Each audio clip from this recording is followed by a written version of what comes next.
സുധാകരന്റെ കണ്ണീരിന് കേരളത്തിലെ കോൺഗ്രസ് പാർട്ടി വില നൽകേണ്ടി വരും. യാതൊരു മാറ്റവുമില്ല. സുധാകരൻ കരഞ്ഞ് കലങ്ങിയ കണ്ണുകളോടെയാണ് കഴിഞ്ഞ ദിവസം മാധ്യമങ്ങളെ കണ്ടത്. അദ്ദേഹം പൊട്ടിക്കരഞ്ഞില്ല എന്നേ ഉള്ളൂ. അതിനു മുമ്പ് ഹൈക്കമാൻഡ് മല്ലികാർജ്ജുൻ ഖാർഗെയും രാഹുൽ ഗാന്ധിയും കെ സുധാകരനുമായി ചർച്ച നടത്തി. അദ്ദേഹത്തെ തൽസ്ഥാനത്ത് നിന്ന് ഒഴിവാക്കി. അദ്ദേഹത്തെ CWC അതായത് കോൺഗ്രസ് വർക്കിംഗ് കമ്മിറ്റിയിലെ ക്ഷണിതാവാക്കാമെന്ന് വാഗ്ദാനം നൽകി. ഇതിൽ സുധാകരന് സങ്കടമുണ്ടായി, മാനസിക വിഷമമുണ്ടായി എന്ന് മനസ്സിലാക്കിയ മല്ലികാർജ്ജുൻ ഖാർഗെ അദ്ദേഹത്തിൻ്റെ വസതിയിൽ സുധാകരൻ പോകുന്നതുവരെ, അതായത് വീട്ടിൽ നിന്ന് ഇറങ്ങി വാതിൽ കടക്കുന്നതുവരെ അനുഗമിച്ചു. ഇതൊന്നും സ്വാഭാവികമായി നടക്കുന്ന സംഭവമല്ല, അനുഗമിച്ചു. ഇതെല്ലാം വാസ്തവമായ കാര്യമാണ്, ആരും നുണ പറഞ്ഞതല്ല. പക്ഷേ സുധാകരൻ കഴിഞ്ഞ ദിവസം മാധ്യമങ്ങളെ കണ്ടപ്പോൾ പറഞ്ഞു, എന്നോടാരും മാറാൻ ആവശ്യപ്പെട്ടിട്ടില്ല, അങ്ങനെ ഉണ്ടെങ്കിലല്ലേ അതിന് മറുപടി പറയേണ്ടതുള്ളൂ, പുതിയ ആളുകളെ കണ്ടെത്തേണ്ടതുള്ളൂ എന്ന ഒരു വാക്കുകൊണ്ട് അവിടെ അതിന് പ്രതിരോധം സൃഷ്ടിച്ചു. പിന്നീട് സ്വകാര്യമായ ചില മാധ്യമങ്ങൾ അദ്ദേഹത്തോട് ചോദിച്ചു, എന്താണ് ഈ കേൾക്കുന്നതൊക്കെ വാസ്തവമാണോ? അദ്ദേഹം പറഞ്ഞു, എൻ്റെ ജീവൻ, എനിക്ക് കോൺഗ്രസ് പാർട്ടിയിൽ ഇൻവെസ്റ്റ്മെൻ്റ് ഉണ്ട്, അത് എൻ്റെ ജീവനാണ്, എൻ്റെ ജീവിതമാണ് ഞാൻ കോൺഗ്രസ് പാർട്ടിക്ക് വേണ്ടി ഒഴിഞ്ഞു വെച്ചത്. 3 തവണ ബോംബേറുകളിൽ നിന്ന് രക്ഷപ്പെട്ടു. 13 വർഷം എൻ്റെ വീടിന് കോൺഗ്രസ് പ്രവർത്തകർ, ഇവിടുത്തെ ചെറുപ്പക്കാർ കാവൽ നിന്നിരുന്നു. അതിനു മുമ്പ് കോൺഗ്രസ് പാർട്ടി ഉണ്ട് കണ്ണൂരിൽ. പക്ഷേ എൻ്റെ കാലത്താണ് കോൺഗ്രസ് പാർട്ടി കണ്ണൂരിൽ ഇത്രയധികം ശക്തി ആർജിച്ചത്. എന്നോടാണ് കോൺഗ്രസിൽ ഒരു ഇൻവെസ്റ്റ്മെൻറ്റും ഇല്ലാത്ത, ഒരു മൂലധനവുമില്ലാത്ത ഊച്ചാളി നേതാക്കൾ വന്ന കാര്യം തിരക്കുന്നത്. ഇപ്പോൾ പടിയിറങ്ങുന്നുണ്ടോ, ഇപ്പോൾ KPCC അധ്യക്ഷ സ്ഥാനം ഒഴിയുന്നുണ്ടോ എന്നൊക്കെ. ഇവരോട് ഞാൻ എന്ത് പറയണം? മറുപടി പറയണോ അതോ വേറെ എന്തെങ്കിലും പറയണമോ എന്ന് സുധാകരൻ ചോദിക്കുമ്പോൾ നമുക്ക് ആ വാചകങ്ങൾക്കിടയിൽ അദ്ദേഹം വിതുമ്പുന്നത് കാണാൻ കഴിയും, അദ്ദേഹം കണ്ണീർ വാർക്കുന്നത് കാണാൻ കഴിയും. അതുകൊണ്ടാണ് ഞാൻ പറഞ്ഞത്, ഈ കണ്ണീരിന് കേരളത്തിലെ കോൺഗ്രസ് പാർട്ടി വില നൽകേണ്ടി വരും. പ്രത്യേകിച്ച് അദ്ദേഹത്തിനെതിരെ ചരട് വലിച്ച VD സതീശനും സംഘവും കെ സുധാകരന്റെ ഈ കണ്ണീരിന് വില കൊടുക്കേണ്ടി വരും. ഈ വാക്കുകൾ നിങ്ങളൊന്ന് ശ്രദ്ധിച്ചു നോക്കൂ. അദ്ദേഹം പറയുന്നത് കേൾക്കുമ്പോൾ നിങ്ങൾക്കും മനസ്സിലാകുമല്ലോ. എന്റെ രാഷ്ട്രീയ ഭാവി നിശ്ചയിക്കുന്നത് ഞാനാണ്.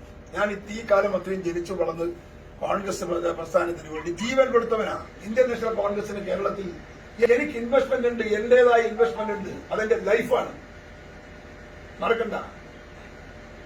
എന്റെ ജീവിതം, ജീവൻ 3 തവണ എസ്കേപ്പ് ജീവൻ രക്ഷിക്കപ്പെട്ടതാണ്. 3 കാർ തകർത്തതാണ്. 3 ബോംബിൽ നിന്ന് രക്ഷപ്പെടുക എന്ന് പറയുന്നത് അത്ഭുതമല്ലേ? അപ്പൊ എനിക്ക് മൂലധനമുള്ള, ഇൻവെസ്റ്റ്മെന്റ് ഉള്ള ഒരു പാർട്ടിയാണ് ഇന്ത്യൻ നാഷണൽ കോൺഗ്രസ്. അതാരും മറക്കരുത്. കോൺഗ്രസിനെതിരെ എന്നെ ചിത്രീകരിക്കാൻ ശ്രമിക്കുമ്പോ നിങ്ങളത് ഓർക്കണം. കേരളത്തിൽ എത്ര കോൺഗ്രസ് നേതാക്കന്മാരുണ്ട് എന്നെ പോലെ? എത്ര കള്ളക്കേസിൽ പ്രതി, എത്ര മാസം ഒളിവിൽ, വീടുകൾക്ക് എത്ര കാലത്തെ കാവൽ? 13 വർഷം എന്റെ ഇവിടുത്തെ പഴയ വീടിന് കാവലിരുന്ന നാടായിരുന്നു. അന്ന് ഇതൊക്കെ വിജനമായ സ്ഥലമാണ്. ഇവിടെയൊക്കെ തിന്ന് വെക്കാനുള്ള തൈയുണ്ട്. അവിടെ അതിന്റെ അകത്ത് എന്റെ ചെറുപ്പക്കാർ കുട്ടികൾ രാത്രി കാവലിരുന്നാണ് ഞാൻ കിടന്നുറങ്ങിയത്.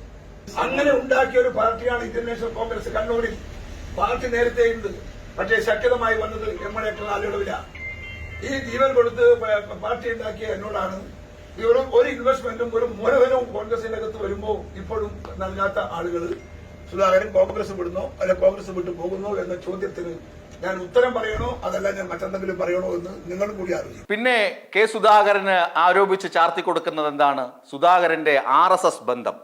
RSSുമായി അടുപ്പമുള്ള ആളാണ് സുധാകരൻ. വീണ്ടും ഇത് RSS പരിപാടിയിൽ പങ്കെടുക്കാൻ പോകുന്നു, അങ്ങനെ നോട്ടീസൊക്കെ അടിച്ചിറക്കിയിട്ടുണ്ട് എന്ന വാദവും ചില വരട്ട് കോൺഗ്രസുകാർ ഉന്നയിക്കുന്നുണ്ട്. അതിനുള്ള മറുപടിയും അദ്ദേഹം പറയുന്നുണ്ട്. ഞാൻ ഈ പരിപാടി കൊടുത്ത സാധാരണഗതിയിൽ ഡയറിയിൽ എഴുതാറുണ്ട്. ഇതാ 26 ബ്ലാങ്ക്. ഒരു പരിപാടി എഴുതിയിട്ടില്ലാന്ന് മനസ്സിലായില്ലേ? അല്ല, എന്നെ ചോദിച്ചിരുന്നു. ചോദിച്ചപ്പോ എനിക്ക് എന്താ ഈ പരിപാടി എന്ന് മനസ്സിലായി. ഞാൻ പറഞ്ഞു ആലോചിച്ചിട്ട് പറയാമെന്ന് പറഞ്ഞ് ഫോൺ വെച്ചു. അതിനപ്പുറത്തൊരു ബന്ധം ഉണ്ടായിട്ടില്ല. അത് ശബരിമല സമരമുള്ള സമയത്ത് ഷെല്ലി പുരോഹിത് എന്ന് പറയുന്ന ആളുകളോടൊപ്പം കുറെ ആളുകളെന്ന് എന്നെ കാണാനും എനിക്ക് പിന്തുണ പ്രഖ്യാപിക്കാനൊക്കെ വന്നിരുന്നു. ആ കൂട്ടത്തിൽ ഒരു പരിചയ മുഖമുള്ള ഒരാളാണ് എന്നെ വിളിക്കുന്നത്. വിളിച്ചപ്പോൾ ഞാനത് ഡേറ്റ് നോക്കുക, ഡേറ്റ് ആലോചിച്ചിട്ട് പറയാം എന്ന് മാത്രമേ പറഞ്ഞിട്ടുള്ളൂ. ഞാനത് ആലോചിച്ചിട്ടില്ല, എഴുതിയിട്ടില്ല, എഴുതിയിട്ടില്ല. അതൊരു ഫേക്ക് ന്യൂസായിട്ട് വന്നതാണ്. RSSും BJPക്കാരൊന്നും എന്നെ ബന്ധപ്പെടുന്നുള്ളത് നിങ്ങളോട് ആരാ പറഞ്ഞത്? എന്റെ രാഷ്ട്രീയം ഞാൻ തീരുമാനിക്കുന്ന രാഷ്ട്രീയമാണ്. അതിനൊന്നും ആർക്കും വിലക്ക് കൽപ്പിക്കാനൊന്നും സാധിക്കില്ലല്ലോ. സാധിക്കുമോ? ഞാൻ എടുക്കുന്ന ഒരു തീരുമാനം ഞാൻ പണ്ട് പറഞ്ഞിരുന്നു, നിങ്ങൾക്ക് പോകാൻ പറഞ്ഞതല്ല, ചോദ്യത്തിന്റെ ഒരു ഉത്തരം, ഒരു തട്ടുത്തരം പറഞ്ഞതാണ് ഞാനത്. അതിന് അദ്ദേഹത്തിന്റെ ഡയറി തുറന്ന് കാണിക്കുന്നുണ്ട്. ഇങ്ങനെ ചില ആളുകൾ വിളിച്ചിരുന്നു. ആരാണ്? പണ്ട് ശബരിമല ഇഷ്യൂ നടന്നപ്പോൾ ചില ആളുകൾ തനിക്ക് പിന്തുണ നൽകിയിരുന്നു. അതിലൊരാളാണ് ഷെല്ലി പുരോഹിത് എന്ന് പറയുന്ന ആൾ. അയാളുമായി ബന്ധപ്പെട്ട ഒരാൾ എന്നെ വിളിച്ചിരുന്നു ഒരു പരിപാടിയിൽ പങ്കെടുക്കണമെന്ന്.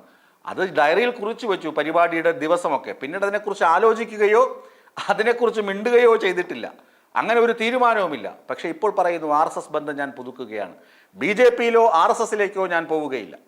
എൻ്റെ തീരുമാനം അല്ലെങ്കിൽ എൻ്റെ രാഷ്ട്രീയം ഞാൻ നിശ്ചയിക്കുന്നതാണ്. അതിൽ നിന്ന് ആർക്കും എന്നെ തള്ളി മാറ്റാൻ കഴിയുകയില്ല എന്നും സുധാകരൻ പറയുന്നത് നിങ്ങൾ കേട്ടിരിക്കുമല്ലോ. ഞാൻ പറഞ്ഞു വരുന്നത്, KPCC അധ്യക്ഷ സ്ഥാനത്ത് നിന്ന് സുധാകരനെ നീക്കാൻ ഹൈക്കമാൻഡ് തീരുമാനം എടുത്തിട്ടുണ്ടെങ്കിൽ അതിൻ്റെ പിന്നിൽ പ്രവർത്തിച്ചത്, അതുകൊണ്ടാണ് ഞാൻ കഴിഞ്ഞ ദിവസം സുധാകരനെ പുറത്താക്കി എന്ന് തന്നെ തലക്കെട്ട് കൊടുത്തത്.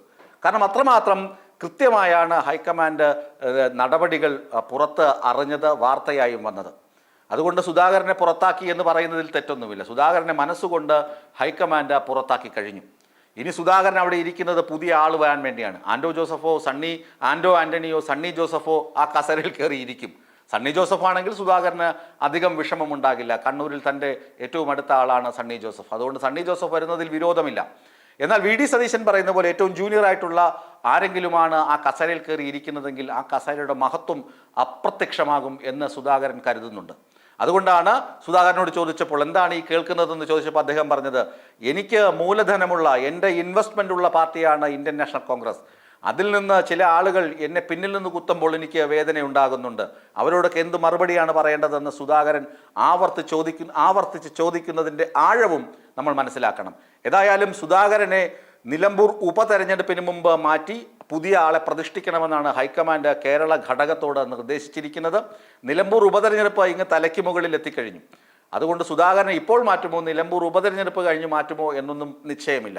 ഏതായാലും സുധാകരൻ്റെ കണ്ണുനീരിന് കേരളത്തിലെ കോൺഗ്രസ്സുകാർ വില നൽകേണ്ടി വരും.